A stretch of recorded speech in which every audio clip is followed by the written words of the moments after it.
यार दोस्तों, ये लुसेंट बायोलॉजी का पार्ट 8 है और इससे पहले हमने 7 पार्ट तक पढ़ लिया था, जिसमें हमने 450 क्वेश्चन तक डिस्कस किया था। और आज हम देखेंगे 451 नंबर से। तो चलिए शुरू करते हैं। तो पहला क्वेश्चन 451 का है कि पैरिया रोग शरीर के किस अंग को प्रभावित करता है। तो ये हो जाएगा मसूड़े को प्रभावित करता है पैरिया बीमारी। 452 में है कि अमाशय में भोजन कितने समय तक रहता है। तो ये हो जाएगा 3 घंटे तक। कहीं कहीं आपको 4 घंटा भी मिलेगा, तो कोई बात नहीं है। 453 में कि सबसे छोटी कोशिका किसकी होती है। तो ये हो जाएगा मैको प्लाज्मा की कोशिका सबसे छोटी कोशिका होती है। सबसे बड़ी पूछेगा तो ये हो जाएगा शुतुरमुर्ग की कोशिका के अंडे की कोशिका सबसे बड़ी कोशिका होती है। 454 में कि लाल रक्त कणिका का जीवन काल कितना होता है। 20 से लेकर 120 दिन होता है। 20 टू 120 दिन होता है। 455 है कि आत्महत्या की थैली किसे कहा जाता है। तो ये हो जाएगा लाइसोसोम को आत्महत्या का थैली कहा जाता है। और लाइसोसोम की खोज किया था डी डुबे ने, लाइसोसोम का खोज किया था। क्वेश्चन नंबर 456 है कि पीयूष ग्रंथि को नियंत्रित करने वाली ग्रंथि का क्या नाम है। तो ये हो जाएगा हाइपोथैलेमस, जो पीयूष ग्रंथि को नियंत्रित करता है। अच्छा, पीयूष ग्रंथि का एक दूसरा नाम है, इसको कहा जाता है मास्टर ग्लैंड भी कहा जाता है। इसको मास्टर ग्रंथि भी पीयूष ग्रंथि को ही कहा जाता है। 457 है कि थायरॉक्सिन की कमी से कौन सा रोग हो जाता है। तो ये हो जाएगा घेंघा रोग हो जाता है थायरॉक्सिन की कमी से। घेंघा रोग को गलकंड रोग भी कहा जाता है और इंग्लिश में इसको ग्वेटर रोग भी कहा जाता है। 458 है कि प्रथम कोशिका की उत्पत्ति किस स्थान पर हुई थी। तो ये हो जाएगा जल में प्रथम कोशिका की उत्पत्ति हुई थी। 459 हो जाए कोशिका का शक्ति गिरी क्या है। तो ये हो जाएगा माइटोकॉन्ड्रिया है। इससे पहले भी इसके बारे में डिस्कस किए थे कि powerhouse of the cell mitochondria को कहा जाता है। 460 में है कि लाइसोसोम की खोज किसने किया था। तो ये हो जाएगा डी डुबे। अभी जस्ट थे कि लाइसोसोम को आत्महत्या की थैली कहा जाता है। 461 में कि प्राणी में सबसे लंबी कोशिका किसकी होती है। तो ये हो जाएगा तंत्रिका कोशिकी। ये सबसे लंबी पूछेगा तो तंत्रिका कोशिका के, सबसे बड़ी पूछेगा तो ये हो जाएगा शुतुरमुर्ग के अंडे की। 462 में है कि वयस्क लाल रक्त कणिकाओं में क्या नहीं पाया जाता। तो ये हो जाएगा केंद्रक नहीं पाया जाता है। 463 में कि मानव शरीर की सबसे छोटी कोशिका कौन सी होती है। तो ये हो जाएगा आरबीसी। ये हो जाएगा आरबीसी लाल रक्त कणिका। 464 में कि मानव शरीर की सबसे कम जीवन काल वाली कोशिका कौन सी है। तो ये हो जाएगा आहारनाल की कोशिकाएं। 465 में कि कोशिका द्रव में कार्बोहाइड्रेट की मात्रा कितना होती है। तो ये हो जाएगा 1% कार्बोहाइड्रेट होता है। 466 में है कि मानव शरीर में पाए जाने वाले अमीनो अम्ल की संख्या कितना होती है। तो ये होता है 20। 467 में है कि मानव शरीर की सबसे बड़ी ग्रंथि है, इसको बोलते हैं यकृत ग्रंथि। इसी को इंग्लिश में बोलते हैं लीवर ग्रंथि। इसी को कहा जाता है लीवर, यकृत को ही। 468 में कि भोजन के मुख्य अवयव क्या होते हैं। तो हो जाएगा वसा, प्रोटीन, कार्बोहाइड्रेट।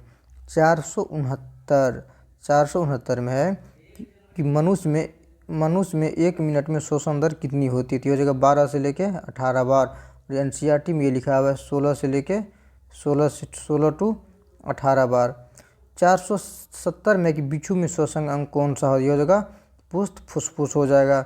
471 में कि जन्म के समय शिशु में श्वसन दर होती है तो 35 बार प्रति मिनट, क्योंकि ज़्यादा होता है जन्म के समय में। जो उम्र बढ़ता है तो इसकी संख्या कम हो जाता है। 472 में कि श्वसन दर सबसे कम किस में होती है।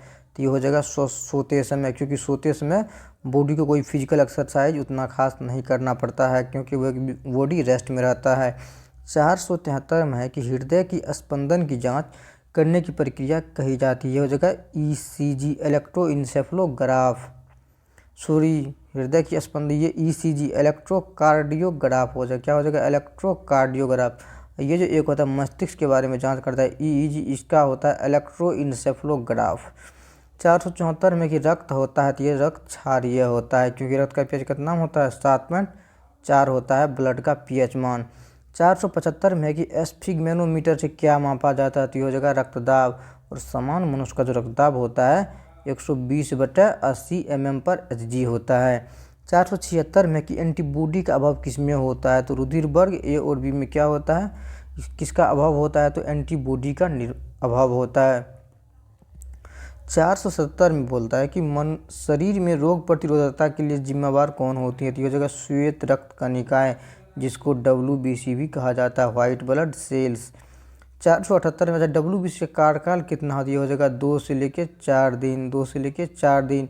और RBC के बारे में इससे पहले भी जिक्र किए थे कि RBC का कार्यकाल 20 से लेके 120 दिन तक होता है। एक होता है प्लेटलेटस, प्लेटलेटस का होता है 2 से लेके 5 दिन तक होता है। 478 में कि मूत्र के साथ ग्लूकोज का निकलना किस रोग का संकेत है, ये हो जाएगा मधुमेह का संकेत है। 479 में देखिए मनुष्य के मस्तिष्क का भार कितना होता है, ये हो जाएगा 1400 ग्राम मनुष्य के मस्तिष्क का भार।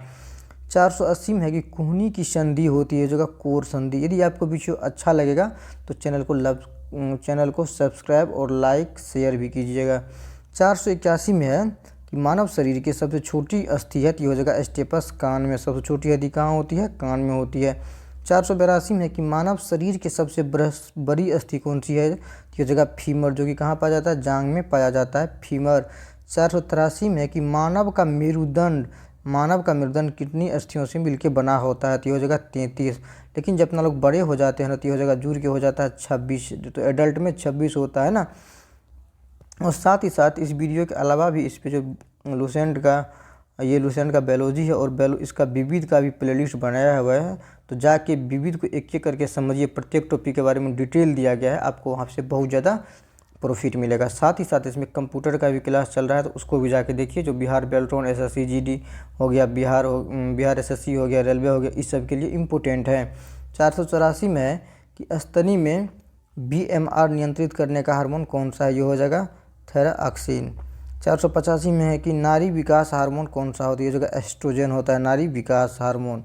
486 में है कि मानव शिशु में अश्रु ग्रंथियों का सक्रिय होता है जन्म के 4 माह के बाद, क्योंकि आप लोग भी देखे होंगे जो बच्चा तुरंत जन्मजात होता है या कुछ दिन तक वो रोता है तो उसकी आंखों में आंसू नहीं आता है, क्योंकि 4 माह के बाद उससे आंसू निकलना स्टार्ट हो जाता है।